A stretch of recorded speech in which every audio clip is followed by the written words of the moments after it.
Hey everybody, today I'm going to tell you how to tell better stories, and I've got one tip for you, okay?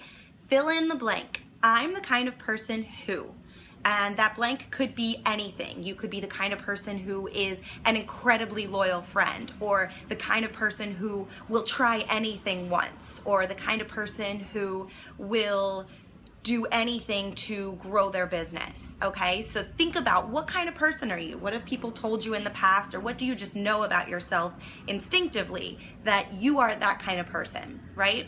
Now, because stories show, they don't tell, instead of telling people that you're that kind of person, find a story that exemplifies you being at the height of that quality. So, for example, if you're the kind of person who is a super loyal friend, tell a story about a time that you flew across country and went to help a friend who had just gone through a breakup, right? That's a great story, and you don't have to tell people you're a loyal friend.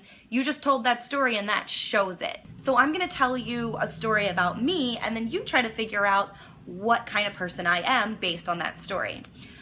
When I was in kindergarten, I joined already into the year. I was the new kid, so everyone else had kind of formed their own groups and known each other, and I'm coming into a brand new situation. So I go over to the girls group, and I was so excited to make friends with girls and be part of the group. And so I start talking to them, and they didn't want anything to do with me. In fact, the bully in that group, like the leader of the group, the Regina George of the group, had one day she pushed me over in the playground, and my knee had a huge gash in it, and I had to get stitches, and I still have a scar to this day from that incident. So the girls didn't want anything to do with me, and I didn't cry about it. I wasn't sad about it. I wasn't upset about it. Instead, I turned around, walked over to the boys group, and I go, "Hey, Jacob, Miles, I'm Paige. Let's be friends." And I became friends with the guys. I became friends with the boys.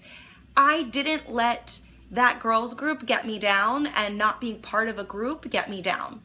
So that kind of set the tone for a lot of occurrences and situations that I've approached and been confronted with throughout my life.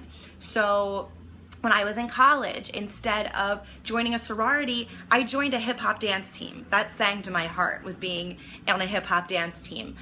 Instead of getting a job right out of college, I moved to Japan, and I taught English there and lived in a small town not knowing anybody. Instead of living in my hometown where I grew up, I moved to New York City to pursue a dream of being a Broadway actress.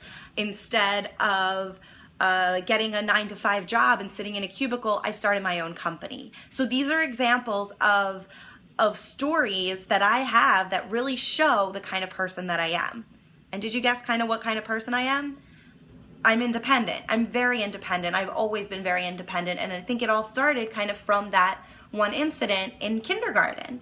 So that's a story that shows the kind of person that I am, and it makes more of a profound impact when you share a story than just telling facts, okay? So find what kind of person you are, figure that out, fill in that blank, and then tell a story that shows that.